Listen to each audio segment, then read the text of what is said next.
guys, welcome back to my channel. It's your girl Tanatsa, aka Global Kazi, and today I'm going to be showing you how to get a really nice skin-like finish to your makeup. And yeah, so let's do this. So the key is honestly to just put less of everything and to take your time with blending, because when you put too much, it's gonna make it harder to blend and you're gonna get impatient and stop in the middle. So what I'm doing right now is priming my face, because my face is very dry. Sometimes I have combination skin, but today it was very dry, so I needed to moisturize it so that my products would glide on properly. So I think that's the first thing that you need to do, is figure out what your skin type is, what foundation works for you. And although people say primer is overrated, prepping your face to me is very important. I'm using this NYX foundation, which I got for about 40 something rand at a really cheap store. So it really doesn't even mean much. Most of the products here are probably, I'd say, under 40 rand.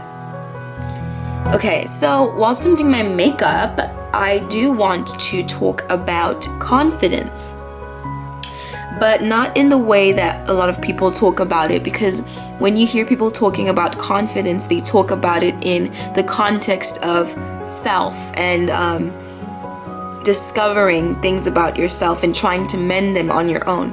And it's not necessarily a bad idea to want to encourage yourself, but to me, I feel like it's something that you have to constantly maintain. And God demonstrated to me something very important, and that is, picture yourself as a restaurant, and picture yourself with all this dust on the counters, all this mess on the floor. And when you read quotes from Pinterest and watch motivational videos, that's you sweeping off the dust and wiping off the tables and gathering away the excess and the dirt, the things that you don't want. And to me, what it seems to me is that you put it in a corner, and when the wind blows, all that dirt is gonna go back into place. It's gonna go back into the places you don't want it, because there's no guarantee of it going away. And although it sounds crazy, picturing God as, you know, the guy who comes to collect the trash, we call them adudabin. When he comes and he takes the trash and disposes of it, you're guaranteed that there's going to be security, that even if new trash comes, you know that you've dealt with the old trash from the root and it's completely, you know, destroyed. And I think one person to me who's really shown me what confidence is Jesus. And I feel like sometimes we really look at, oh my gosh, you need to have money, you need to have everything perfect for you to have confidence. And you know, Jesus was not a flashy guy. I mean, he came in on a donkey, he performed miracles walking most of the time. He was a carpenter, he was a carpenter's kid, and everyone was always underestimating him, talking about, well, if he's the Messiah, why is he just like a regular man? And I think we should stop trying to set our standards to what the world wants and start focusing on who God made you to be. So the problem with trying to solve things yourself is you're gonna constantly have to remind yourself of your importance, because the world is so filled with changing scales. Like, you'll never find one scale for what success is. Everyone has a different measurement of what that is, and so it becomes difficult to keep track of that. And so when the Bible was written, the reason why we're able to still read it today is because it stays relevant, and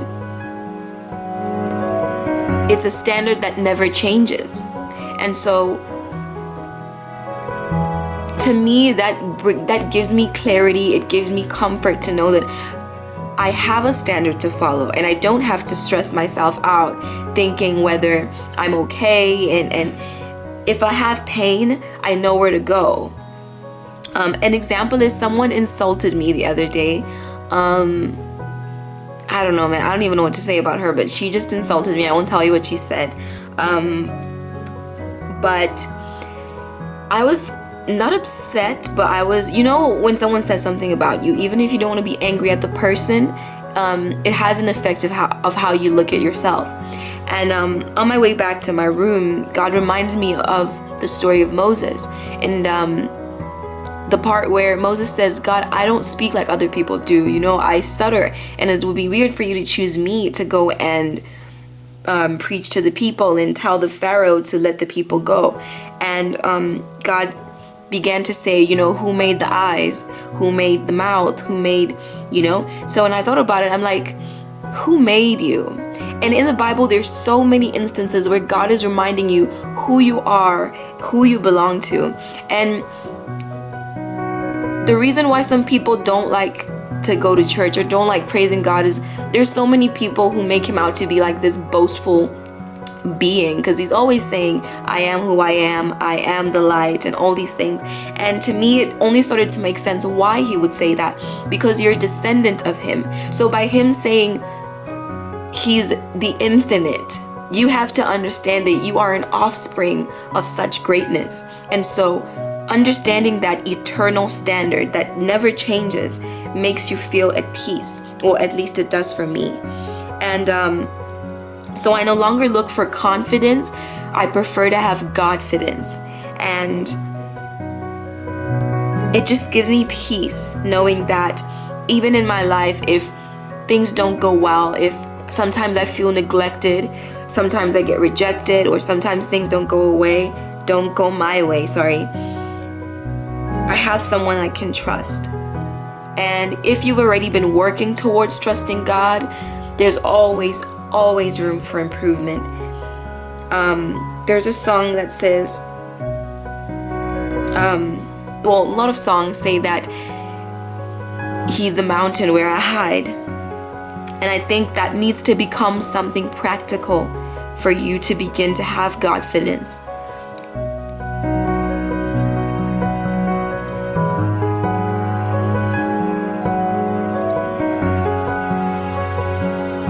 Also, looking at Godfidence is understanding that God doesn't put you and someone else and measure who's better than the other. Oh, by the way, I use aloe vera to set my makeup because I don't have money, and it works really well and it's good for your skin. So it's a bonus for a lot of things. So you just get your beauty blender, and you just rub it in the aloe vera and just lightly, very lightly dab it on your skin. Your makeup will last. Thank you. As I was saying, a preacher talked about how you need to feel safe, seen, and soothed to have confidence, to not have insecurities. And God doesn't place you above anyone else. He sees us as his children. The same way your mother says that she doesn't measure, or your guardian, or whoever it is that you look up to shouldn't say who is your favorite or who is better. And sometimes the world does that to us. They remind us that there's someone better at something than us. And it's true. Some people are better at math than me. Quite a lot of them, probably. But it's understanding that God doesn't measure your worth. He understands your worth, and he gives you according to what you can handle, because each person is different. And he's not looking and saying Tanatsa is less, so I'm gonna give her less. But he understands that Tanatsa likes to do makeup, so I'm gonna give her a YouTube channel. If you understand what I'm saying, then that's good. So understand that confidence comes in being content with your capacity, being content with what God places in your life. And so my question would be, are you doing the best with what God has given you? Some of the insecurities we have are based within trying to get more. And I will tell you that trying so hard to get more than you need will never ever satisfy you. And that's why every time you hear people say money isn't everything. And the people who say that are people who have money, and yet we still strive for it. And I'm not saying don't strive for cash, because we all want it. But look within yourself to know that I'm Godfident. I don't rely on worldly standards, because I know that the word says that I am fearfully, wonderfully made, and that my talents are designed specifically for me. The things that have happened in my life are designed specifically for me, for my capacity. And sometimes also I have guilt sometimes for not suffering. Like sometimes I want to punish myself because I haven't struggled as much as the next person. And again, it's a matter of your purpose. And my experiences are going to help me to change someone else's life, and someone else's experience is going to change another person's life. And it's a matter of just listening to your calling, not comparing yourself to anyone else, and understanding that the word speaks as well, specifically to each and every person. So my solution to Godfidence and how you would get it is if you just focus on reading the Bible. And you've heard it a million times, but there's something beautiful about knowing your Creator. It fulfills you more than you will ever know. Now, I'm not saying you're gonna have such an amazing time in life and everything's gonna go according to plan, but you're gonna have a peaceful roller coaster. Life gets hard sometimes. School gets hard sometimes. Family gets hard sometimes. We lose friends. But I find peace in knowing that I have someone who's always going to be there, someone who always sees me for who I am. And if you focus on not what God should look like or what He should do for you, and just actually want to know more about Him, He'll reveal to Himself bigger than what miracles and all this stuff that people are promising you can do. The church can't bring you the Godfidence that you need, and they can't help you to know Christ the way you need to. It's a matter of understanding that for your relationship with God to work, it's your responsibility. The same way you want to build friendship with your friends, you have to spend time with them. You can't send someone else to do it for you. So you can't expect your pastor to be the bridge between you and God. So, yeah, I just wanted to give that to you guys, and I hope that it helps you to realize the importance of having confidence within God and not just worldly confidence, which is constantly wavering.